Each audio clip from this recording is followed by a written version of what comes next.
Good afternoon, everybody. Hope everybody's doing well. Development 360 here. We're in the afternoon slot today. Hope everybody's having a great day. It's been a great day for me. I've been doing a lot of virtual workouts, and like I said, we're back in and ready to get on today. We got a special guest today, a gentleman named Jay Hernandez. Long life, basketball lifer. He's been around a while. His background's similar to mine. That's why I was so attracted to him. He's ready to come on now. I'm getting ready to have him come in. So hope everybody's doing well. We're going to bring him in and get started. Development 360. Yes, sir. Just waiting for Jay to come in, and we're going to get started. Hey, what's up, Jay? Coach, how you doing? My man, how you doing? I'm doing really well. Appreciate you having me on here. Yeah, man. Yeah. How's everything going? It's going well. Just got into a little bit of a routine now. Just figuring out when to work out, how to get time on the computer, enjoying that family time. So, just making the most of it. Hopefully, when we come out of this, I'll be that much better. Yeah, man. I hope we on our way out, man. I mean, it's been it's definitely been a challenge, and especially for guys like you and myself, because we're so active. We like being involved. And I just came, from a workout just now, doing a lot of stuff virtually now. So, that's the new norm now, really working from a virtual standpoint. I'm sure you guys probably been doing it for a while, but, it's something that, I've really had to really embrace. It's been a nice change up. So, yeah. It's unique. And, again, it gets you, in that creative mind space of how to get better, how to help other people get better when you can't get on the court. I mean, today, talk to our video guys and our young guys who are a part of the Hornet staff, and just talk to them about, hey, if we're on the court 1-on-0, where it's just you and the player, they're not used to training that way. I know you and I are, but, we're used to at this level being able to have 5 guys on the court. You have 4 or 5 video coordinators helping you in different scenarios and situations, rebounding, passing. And so, trying to get their minds back to the creativity that's needed to, how do you get guys to read and react when you're by yourself in the gym with that one player?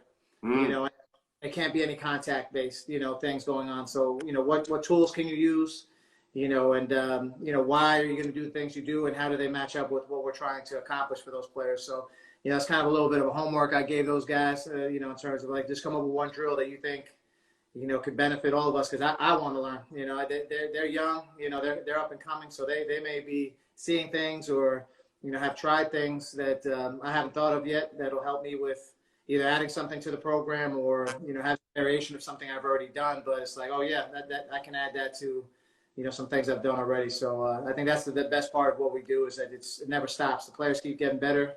We have to keep getting better. The concepts, the processes sometimes change like they are now in these situations, but the principles always stay the same. It's just all about the work you're putting in, the progressions that you have for those players, and connecting as much as you can. Absolutely. But first, man, I just want to, thank you for coming on. Also, I want to thank our listeners that are coming in, man, because I haven't been on this show before. This show, I really designed this show to bring on players that became coaches, that have gone into other endeavors and found their way back, to the league or in the other endeavors. And the thing is, you fit that mold. And that's why I was so attracted to your story, because of, your background. It's similar to mine. We played college ball, like you played college ball. I think you started at New Hampshire. And and then ended up at Hofstra, and which, you had a great career there. And you ended up with Jay Wright, if I'm not mistaken, at Villanova, right? And so I ended up, picking New Hampshire, and, I was just one of those guys, wasn't, as athletic or, as gifted as some of the guys that I played against in the New York area. So I just relied on a lot of other aspects. Obviously, skills work for me at that point in time. Didn't realize I was going to transition to what I did for a living. But, I had to eliminate a lot of baby fat in my game. Like, I had to be able to figure out ways to get my shot off, not only create separation, but maintain separation in certain instances against better, more athletic defenders. Had to be tougher, more conditioned, all those things, because I knew they could find another 6-foot me down the road, or, next state over. It didn't matter. So, I ended up having a lot of mid-major offers, just the likes of like San Diego, Davidson, things like that. And I chose New Hampshire, which was kind of random for most people because it was a new arena that was being built. I felt like I had an opportunity to go there and play right away, and then also have my family see me play. So, we played at that time. The coaching staffs in that league were phenomenal. Mike Bray was at Delaware. Dr. Giannini, Coach Giannini was at Maine, who ended up, coaching for years at LaSalle. Obviously, you had Jay. It was just a plethora of guys that were coming through, that league, and player-wise, there was just some really talented guys. But so I got to play locally. I got to play, places that were 2.5, 3 hour drives from my family. Mm-hmm. And, after being there 1 year, I realized, like, all right, I'm going to go back home. I saw what Jay Wright was doing with the guys he had. He had brought in Speedy Claxton, who was a 10-year vet, brought in Norman Richardson, also ended up getting into the league for a year. And, we had a host of other guys that were just really talented ball players. And I was like, they're doing something there. And I saw it because I already had played against these guys coming up the pipeline. And, I just loved their style of play. And I said, it fit me.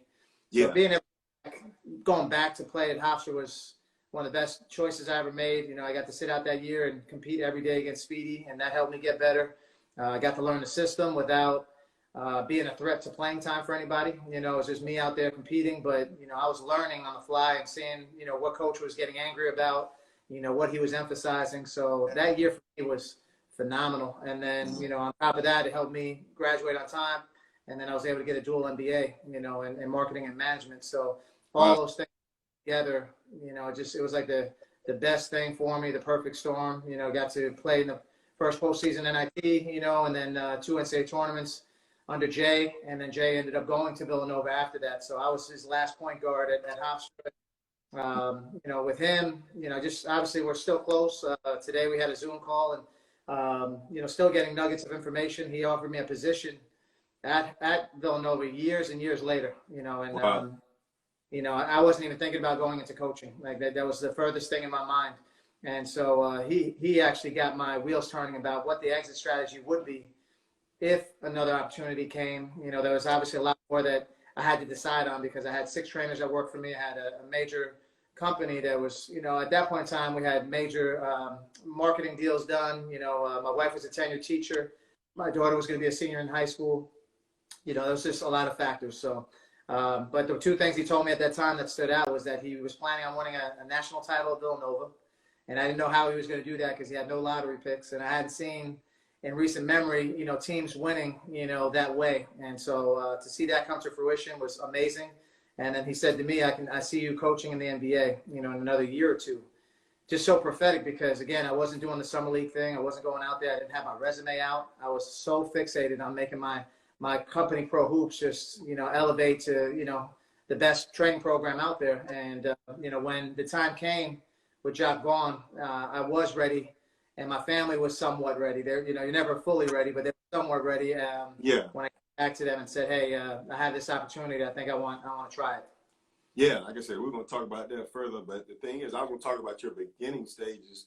The thing is, I first heard your name. I was working at Nike Skills Academies. This was around like 2000, maybe 10, right at 9 or 10 at this time, and a kid came in from your area that was really talented, ended up at Tennessee, and, Tobias. And I remember working with Tobias in the Skills Academy. I remember how far along he was from a skills standpoint. I talked to his dad, and the first thing his dad said was Jay Hernandez.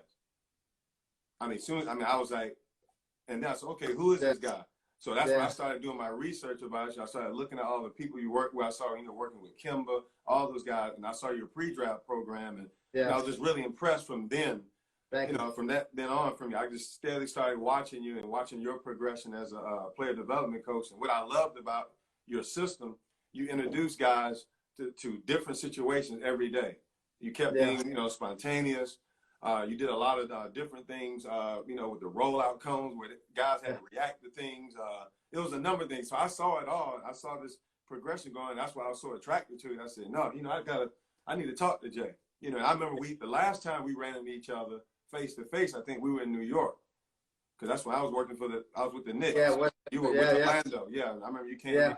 And I used to watch you guys, warm up all the time before the games. And I was out there as well helping our guys. But you know, it was always interesting to see the things that you were doing and the different things you were doing. So, you know, that was impressive, man. So, you know, from a history standpoint, I guess I want to ask you, you know, how did you come up with all your different methods of doing things?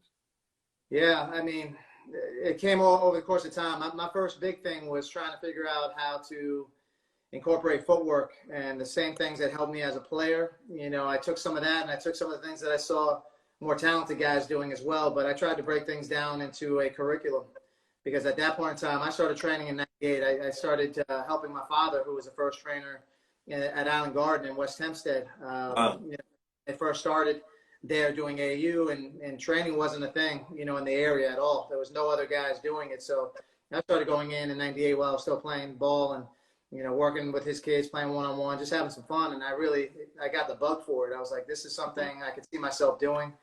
And, you know, that's where it started for me. It was like, all right, we have, you know, schemes in place. We have terminology in place at the collegiate level. You know, why don't we do that for training as well? You know, why can't I package certain skill sets together and help these kids understand the, you know, the hows and the whys behind what we're doing, and help them, you know, kind of take these things and realize, like, I can learn these things and I can, you know, practice these things on my own. And so that's how a lot of it started, was footwork with kids that weren't very coordinated, you know, that weren't very good basketball players at the time. And I joke all the time because at that point in time, when I had legit players I would have loved to have worked with at that time, their mentality in New York was like, I'm already nice. Like, why to pay, you know, to train? You know, they didn't understand. And so, you know, probably 3 or 4 years, all of a sudden, all of that changed. Like, people started asking me, like, who does he train with and who does she train with? And it really caught fire pretty quickly because obviously basketball is so dynamic. Yeah. So many aspects of the game that we help these players with. So to me, I don't know. I can't answer it, you know, too, I don't know. Like, to me, it's hard because I'm a creative guy. I love to be creative. I think being on the court all the time forced me to be even more creative because it was just one-on-one. And then I would see these same players for week after week, year after year. And just to go to your point, it's like, we have to get better. And so me, it would be, sometimes it'd be a mistake. Like a mad scientist, like somebody made a mistake in a drill that I was showing them, and that became a variation.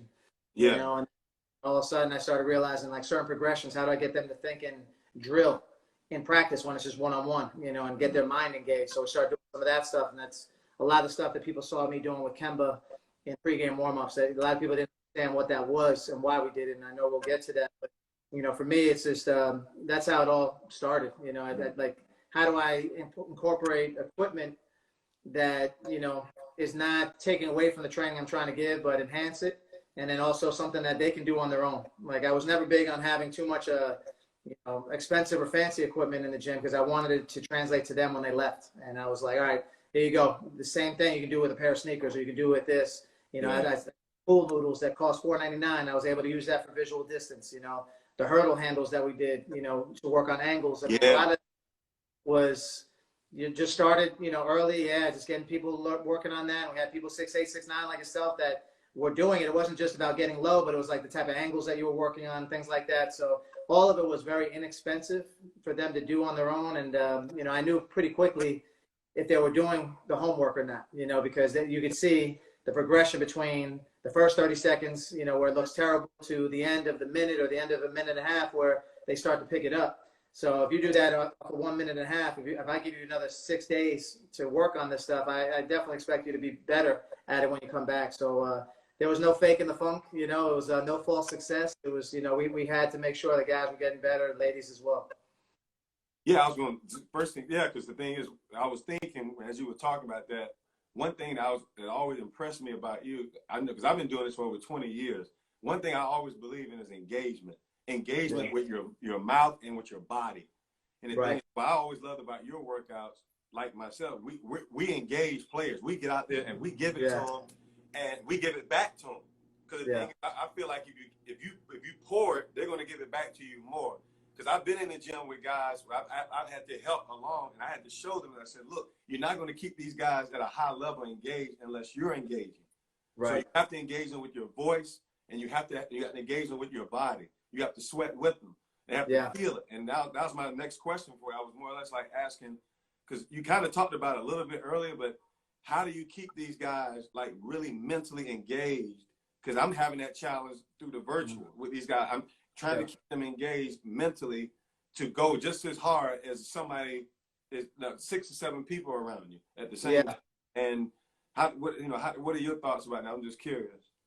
Yeah, I mean, like you said, it's a part of it is the engagement, and then the engagement for trainers who are out there that are trying to make money, or coaches that are trying to keep players, on campus, or with NBA level instead of just going out all the time away from us, is retention. So if you keep them engaged, you're able to retain as well.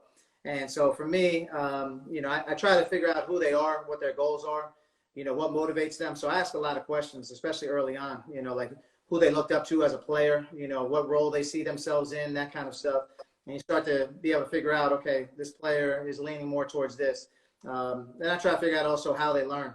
Like you said, is it somebody that I can just say, hey, this is what we're going to do. We're going to do a left-right footwork, with your inside out, and I just want you to go into the shot, or I want you to dig step, and they can figure that out on the fly, or is it somebody that have to show? And so like, a lot of it comes down to knowing your player and knowing what buttons to push is the biggest thing that I think you can do to keep players engaged. For me, I try to make sure that I'm always challenging those players, and I think that's the most important thing. I think with really elite players and great players, the challenges are the fun part.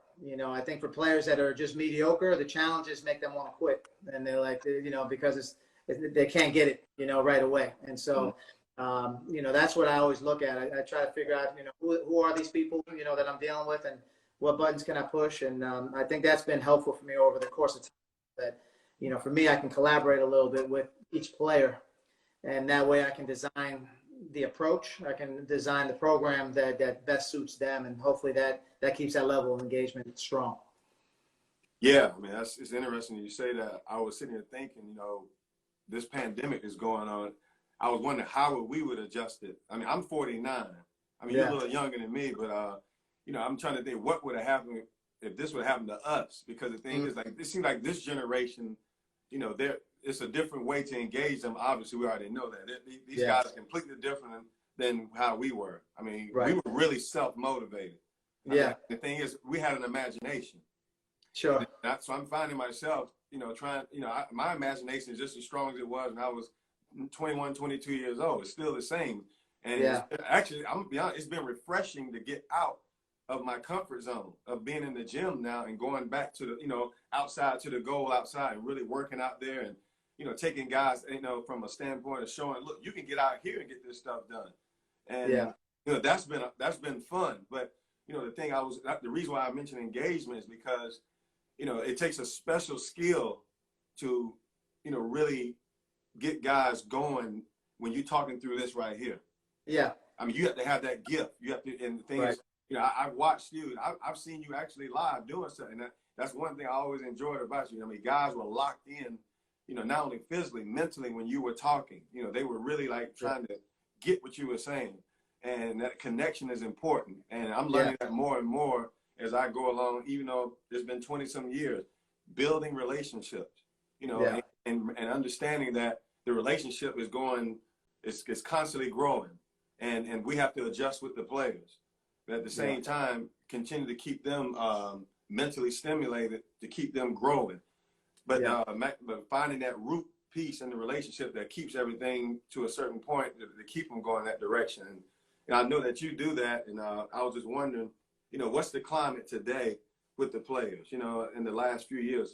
How has that changed any? Is it still the same, from your perspective? Yeah, I think it's changed from a standpoint of, nowadays guys are used to working one-on-one with their own trainer. They're used to having certain things before they even get to the collegiate level or the NBA level, and I think what we're talking about is that we didn't have the trainers when we came up. We didn't have the ability to just search things up and say, like, all right, I want to see, X highlights or, these drills that are out there. We had to use our imagination. Now, I think by helping players, again, collaborating with them, but also giving them, some semblance of, like, during a workout, like, hey, this is your section. So here's the progression. I'll start you off, but then I want you to come up with a counter and a double counter. Or I want you to start with the, the initial move, but then you're coming up with a secondary read or move. and seeing where they are in that process, because I think a lot of times as trainers or as coaches, we keep feeding them the information, which is what they're used to doing, all the time. And they become almost robotic. They get very good at certain patterns.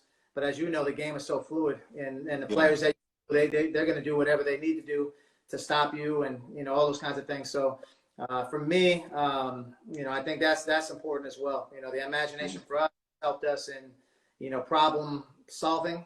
Yes. As well as problem prediction, like what could possibly happen. Yeah. And so we need to help our players do that more on their own, and within our workouts and within the conversations that we're having with them. So I just think it's more like these players are they're introduced to so much more at a younger age in terms of basketball training techniques, like, body mechanics stuff, strength coaches, everything. So by the time you get them, they are pretty knowledgeable. They're going to have questions if you're doing something that maybe they haven't seen before, and be like, why are we doing this, or, that kind of stuff. So I feel like you always have to be ready. I always give the answer before they ask the question. I always try to just beat them to the punch. And I think after a while, that's why I have that command not over the player, but, that command and that presence with the player, because, a lot of times it'll be like, hey, what do you guys want to work on? That you guys, because they know I'm still going to incorporate them in the process. They just want to see what I have coming for them. They're intrigued by, like, what did he concoct for me today? So that's the part about, what we get to do, and the fact that player development is at the forefront now. It's something that, I think, you can correct me if I'm wrong. I mean, I think in the last 5-6 years, you just keep hearing about player development, right? Like, coaches getting jobs because of player development, the G League's player development. It's an exciting time to be a guy that has that as their strong suit. And the thing is, what I've watched that's been tough is, you said, like, player development. Where did that derive from? It derived from former players that played either at the college level or at the professional level. The thing, they played at an exceptional level where they at least they're able to give insight. And the thing is, today, it's now become training. And the thing is, I don't like to hear the word trainer, not when associated to what we do, because the thing is, we're giving guys information and insight and experience. Right. So, and the only way you can do that, that's really the definition of player development, because we're putting guys in direct situations that are happening consistently every day in game situations. Yeah. And we're also able to give them insight on how to deal with things off the court. You and I both know what it feels like to sit at the end of the bench. We've been at the top of the bench. We've been in the middle. We've been the guy kind of, that's been cut before and been ostracized, and now you're working your way back. So with all those experiences, it helps you when you get in those situations with guys. Yeah. And that's what makes you an effective player development coach. So, I think that, the message I think I want to consistently send out is, I think guys need to get under guys like yourself, under your wing, and just kind of learn all those steps that, because what happens, guys just jump into this, they're rebounding for a guy, and it's all of a sudden they're a player development coach. Like, it doesn't work that way. It's a step-by-step process. And the thing is, we're kind of the OGs to a certain degree. We took those steps. I know you did. I did it. Your boy, I mean, like I said, there's a lot of guys out there that have done that, and those are guys I really respect, in this business. And it's been great, man, just watching your progression. And, I really enjoyed just watching you down in Charlotte, my home state. I didn't know if you know, I'm from North Carolina, so. I do, yep. Yeah, how you liking Charlotte? I'm liking it a lot. It's the weather's been great. We've been enjoying our time. The city is growing. It's just amazing how much growth that this city is having. And just to be a part of it with a young team like we have now. We get to teach a lot. It's like we said, player development, coach, assistant coach, all that stuff is part of it. And I think it's been really cool to be here. Obviously the food scene is really, really up and coming here. Yeah. We've been enjoying just the experience. I feel like for us, because we were in Orlando, we have some great friends there. And obviously my home is New York. We're right in the middle of it. So we're able to kind of travel back and forth, and people can come to us as well. So really love being a part of the Charlotte organization and just being Charlotte in general. Yeah, like I said, man, living in both states, I feel you on that. I grew up in Wilmington, North Carolina, about 3 hours from there. a special place. It breeded, guys like myself, the greatest at all time that you work for. Yeah.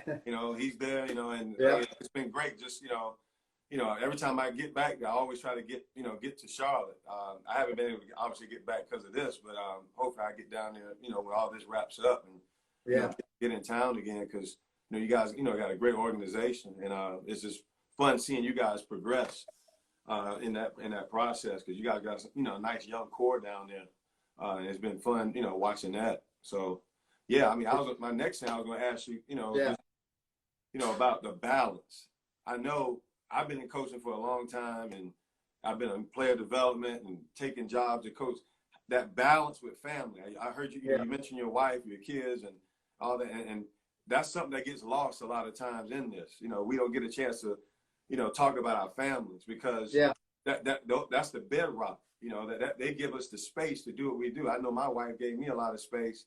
I try to have her with me everywhere I went, because she helps me. My kids, they give me inspiration. I wonder what your thoughts were about that. Yeah, I mean, to me, family's everything, and I wouldn't be where I am now, be able to do this now without the support of my wife and my kids. That's the hardest part about this whole journey, is you just don't know. Everything's uncertain, and I learned that pretty quickly in the league. My first few years, for 4 different head coaches in 4 years, and just not knowing if I was going to be retained or not. All those kinds of things. Not knowing how I was going to grow, because I always had to start from square one every year. Almost feeling like, all right, I'm the holdover guy. Everybody else is coming in with exciting, prospects and news and philosophies. That's how they're going to help this team get better, and the last team couldn't. The last coaching staff couldn't get it done. So it was all those dynamics, and without my wife beside me, just keeping me grounded, telling me you can do this, and we believe in you. I know for a fact I wouldn't be here. She ended up giving up a lot. She was a tenured teacher in New York, which is very hard to come by. And so for her to say, like, I'm willing to take this journey with you and move, because for me, I'm such a family-oriented guy that not having them there didn't feel right, and I knew it was going to be hard when they got there, but, we were going to do it together. And so, my first year or two, I don't think I did a very good job, because I spent the first year and 3 months or so without them. My oldest was going to, be a senior, looking to win a state title. I ended up getting a college scholarship for basketball. So we wanted to make sure that she was okay in her senior year, finishing up strong. We wanted to make sure that life was something that I was going to continue to pursue, because I had only a 2-year deal. And, so there was a lot of ups and downs behind that. And so for them to, especially my wife, to make the decision to make the move was huge. At that point in time, that lit the fire. Like, I was just like, I'm going to do whatever I have to do to make sure that this works. There is no looking back, no plan B. It's a straight plan A from now on. And, fortunately for me, like you said, a rock next to me, and, my kids, just how resilient they are, same thing. It's always, for me, it's always a proud papa moment when I can see how they adjust, how they adapt and overcome, how they meet new people. And for me, I try to do the same thing wherever I go, just from seeing their example. They don't even realize that they're teaching me. Yeah. I mean, your kids, man, they'll teach you everything. I have 2 daughters myself, and, one already got, been through college, played 4 years at Penn State. Yeah. Now she's in her 3rd year of professional basketball, won a Euro Cup in Romania. First year was in Greece. Been naturalized in Indonesia. Wow. Finished up in Sweden this past year until the pandemic, and now she's home. I have a 12-year-old ready to turn 13. She's in middle school, and I'm watching her progression now. But the thing is, I'm actually getting a chance to see my youngest really progress. Because the thing is, I was always on the road a lot when my oldest was coming along. That was a tough thing, to go through. And that story, I get a lot of guys, they don't get a chance to tell that story as coaches, how they had to navigate through that, coaching a game, jumping on a plane, flying to where they are, then jumping back on the plane to fly back out. And then I was in the G League at the time. Yeah. So it was really tough, because that schedule was, a lot more demanding from a standpoint of going from market to market. It wasn't like it was, at the highest level. So it was really tough to do that. But seeing her progress and move on, that's been, a big time thing for me to see her really go on and go overseas and really play well over there. And so it's fun, man. Yeah, that's what it's about. Obviously, for me, like I said, my first year or so when the family came, I just didn't do a very good job. I started getting scouts, and, I started having that pressure on me to do more. And, I was bringing a lot of the work home with me, and I just wasn't doing a good job of balancing that or staying more locked in to what I need to do when I was back at the house. And so I think over the course of time, I think I've gotten a lot better in that area. We try to do things where we bring the family on one big road trip a year, and we get to experience it together. Also, like normally, when you go on the road as a coach, you just stay in your room. You might go get a bite to eat, but you're not out there, navigating the scene or anything. But I try to see where's there a place that we might be for 2 days, and we fly in late that night, so she can get, and the family can get to the hotel a little bit earlier, 4 o'clock, and then I'll be there late, but at least they get a little time in that city. So it might be like a 3-day type, event for all of us. And that's been really cool just to figure out. And then they go to see the game in that city. I try to make sure that my wife gets to at least 2 or 3 cities with me as well, so we can have that time together as a husband and wife. Yeah. And, all the work that she puts in here, working full time, managing the kids, and the schedule is really hectic. So, I think from that standpoint, it's been great. And obviously we can do things like this. So, we'll watch This Is Us together as a family when I'm on the road. We make sure if we can't watch it together, we don't watch it. We DVR, come back home, watch it together. So, we've been just more aware of ways to engage everybody, in the process. And that's been the cool part of figuring out how we can get creative and how we can stay connected throughout these long road trips that we have. Yeah, I remember that. And I guess you have to utilize that technology. And I fortunate enough, my kids love watching film. So I was, we were, so it was great. They would come up and, sit down in front of everything. They'll help me do all my edits. My youngest daughter, that's what she loves to do. She loves editing. And that's awesome. So she's already editing films now. She knows how to cut it up. She knows how to, put the best, 5 plays this way, 5 defensive plays. I mean, she's already developing her coaching skills now, and that's been fun, to watch her, learn how to do all that stuff. But yeah, it definitely helps, and that balance is important, and we have to celebrate that because that's something that it's very hard to do in this business. For sure. Because, the demands are so high. Because the thing is, you're like me. We stay in the gym. We're there all the time. We wake up. First thing we do, we get our workouts in, and we have to work the guys out. Then there's other stuff. We have other things going on as well. So it's a constant engagement. Because the thing is, once you explore, guys have to be engaged in another way. You have to kind of help them socially. So there's a lot of things that come with this that people don't understand. So kudos to you guys and everyone else is involved because it's definitely a grind. Yeah. No, without a doubt. You said it best. And, like I said, unfortunately for us, we can do the best we can when we know we have that support. And I think the biggest thing is when you're a part of good organizations, myself wanting to be a head coach at some point in time, I realized the value of incorporating the family and a lot more things, with the basketball side as well when you're at the top. And even fortunate, Charlotte, where I get to bring my kids to games and, my kids can come and shoot around with me. The guys know who they are. And that always makes it easier and makes you want to even work that much harder, for the organization because that they care about the people that are in their life. So I think that's one of the biggest things that, me as a hopefully a future coach is going to look at and say, that's something that has to be a part of what we do. Mm-hmm. One thing, I know about, we hadn't talked about, you got another passion too that, people don't talk about a lot. I've noticed, you do it, you include with your training, you got them hands. Yeah. No, I don't know. I got a head that gets hit a lot. I know that, but it's,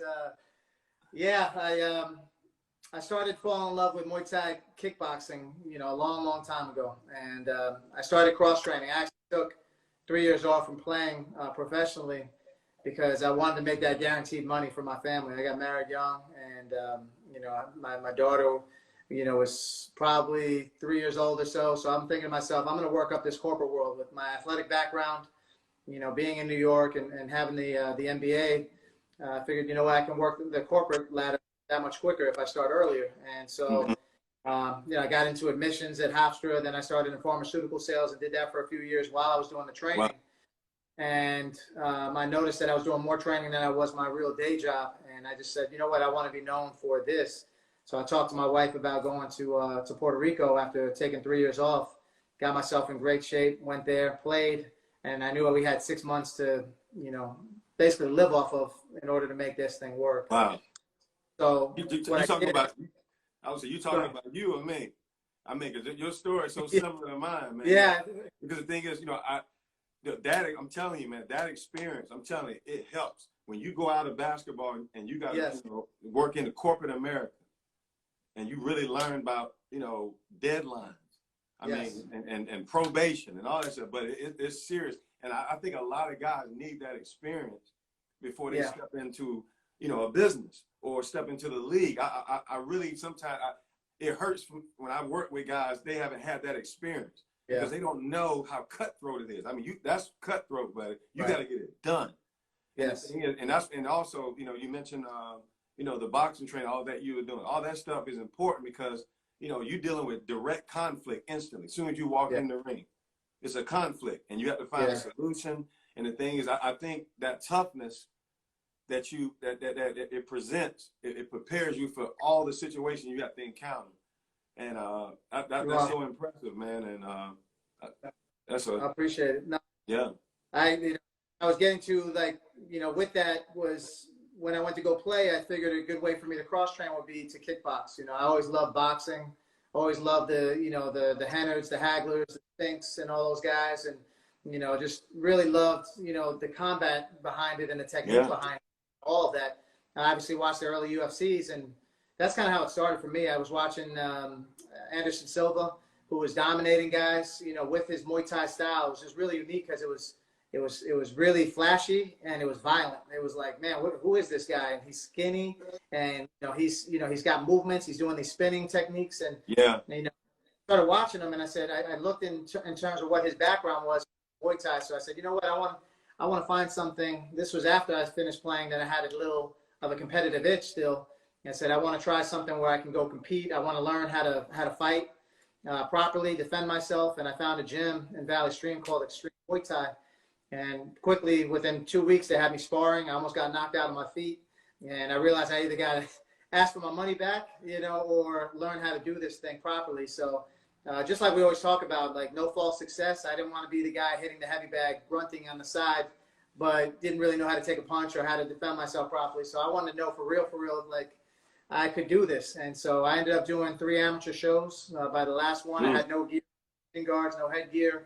At a casino in Queens, World Resorts Casino. And it was a great experience. I ended up taking that into a documentary we did the next year because I was supposed to, my 4th fight was supposed to be at Madison Square Garden Theater. And that show got canceled. But what we ended up doing was we pivoted the documentary to how we incorporated the fighter mentality for our pre-draft players and, getting them conditioned in Muay Thai. So to this day, like you said, my experiences, in that, my experiences in sales, they're only going to help me, when I want to go further in this career, because I know how to brand, I know how to market my business, I know how to sell, what it is that coach wants, I know how to engage with these players and kind of close the deal, so to speak, communication. And then from, like you said, from a fighting standpoint, you have to be locked in the whole time. If you take a break, that's when you get hurt. If you get angry and you start coming wild, you're going to get hurt, so you have to control your emotions, the whole time you're in there. And that's the biggest thing that I learned is that, you have to, if you get hit, you got to figure out why you got hit and, how to adjust so that it doesn't happen again.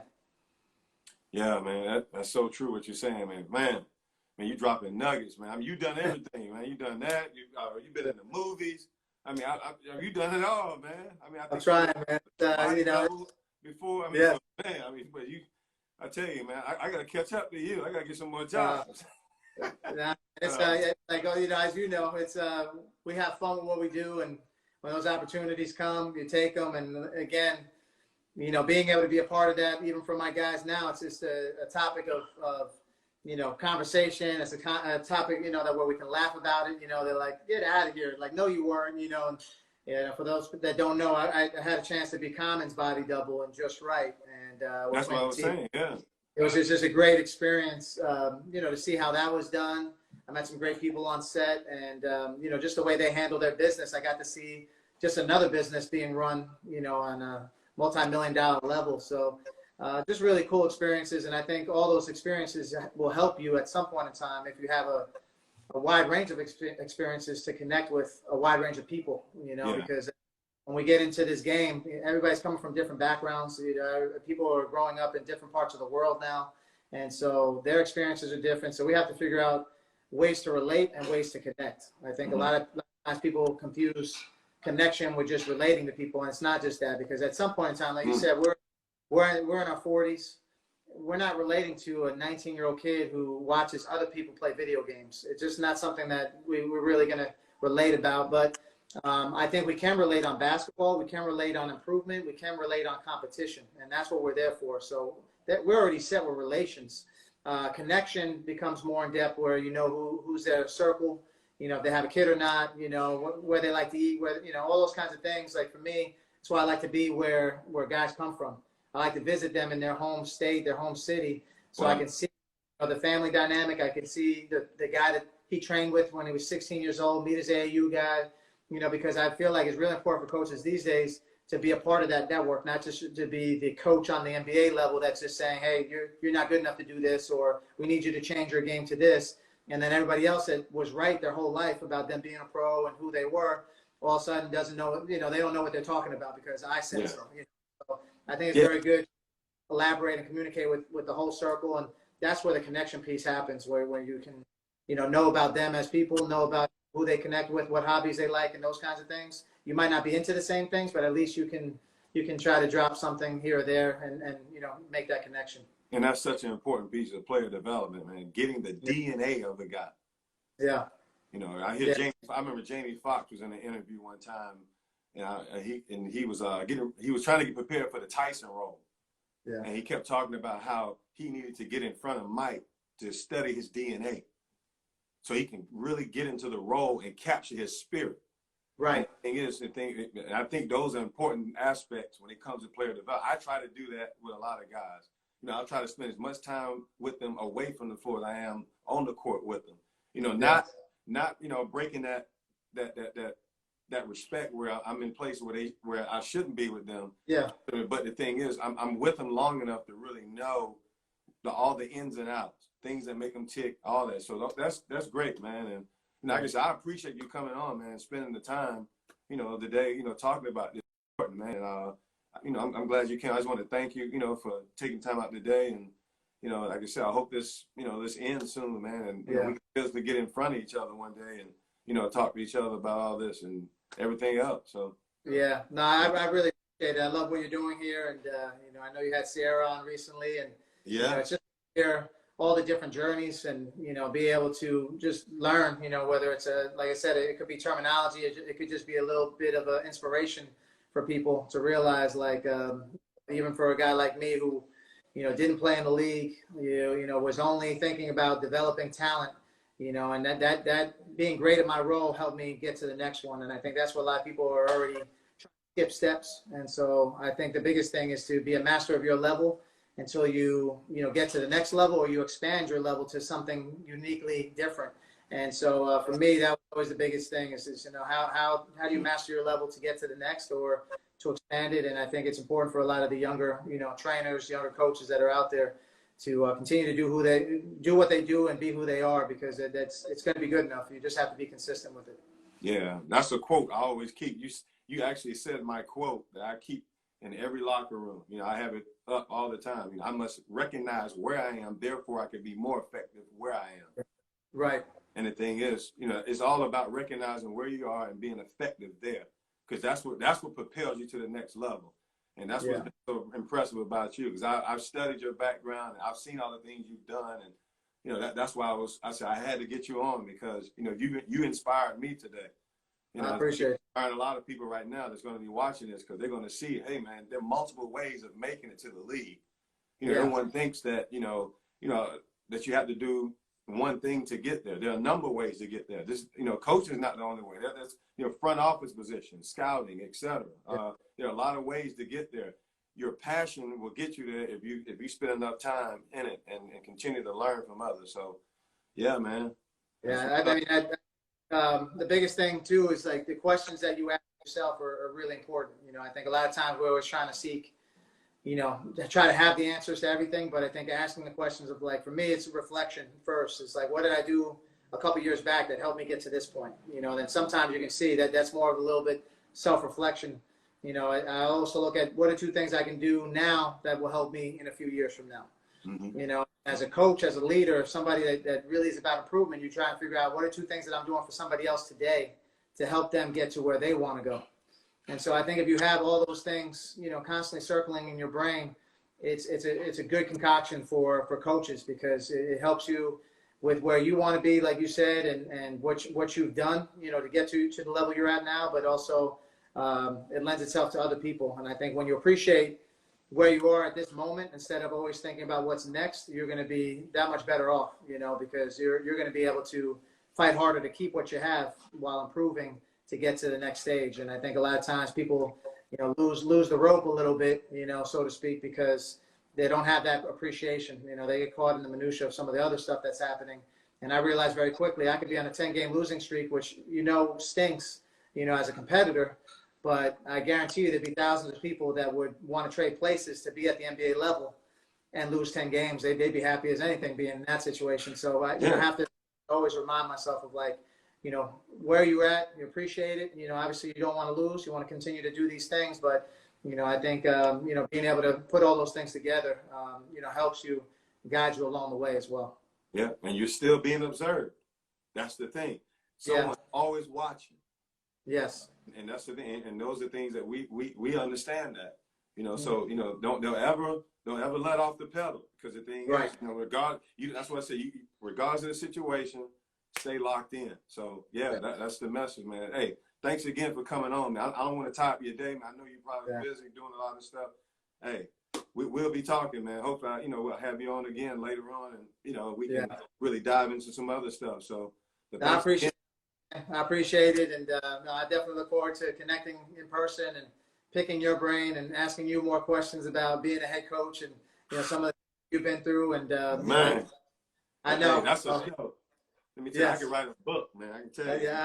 Yeah, you should. So I appreciate it. Like I said, we're gonna have some fun, and again, I'm looking forward to the same thing, being back, coaching again, having players in the gym again, and being able to connect with great minds like yourself. So thank you.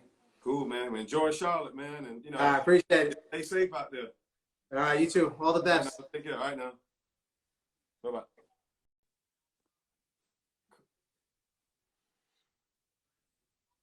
You ready? Okay. Anyway, it's a great show today. Look, I tell you, Jay is he's done a lot of good things in this game, and you guys should have been should be impressed with him, because he's done the work, and that's why I was so impressed with him. Not being undrafted and still getting involved with basketball, helping guys at a high level and getting to the league. That's big. And the thing is, if you don't know a lot about him, look him up. Once you get off this broadcast, I'm telling you, this guy is he's done a lot for the game, and like I said, we enjoyed having him on, and I'm looking forward to having other guests on as well from the league, because you guys hearing different perspectives of how to get there and what it takes to stay there is important. So stay locked in. I'm looking forward to our next episode. I think we're having Cedric McGinnis on. Yeah, he played for me in my early years of coaching in the ABA, and a very talented guy, that's going on to other endeavors, but he's still involved with the game, and I'm looking forward to having him on. And like I said, that's our next show. We're going to get with him Thursday, so stay tuned. I think we're going on 7 o'clock Thursday night. It's going to be an evening show, so get your dinner, get your coffee, or wherever tea, tea, wherever you drink, get it together, get in front of the screen, get locked into us. Everybody take care. Have a good day. Bye-bye.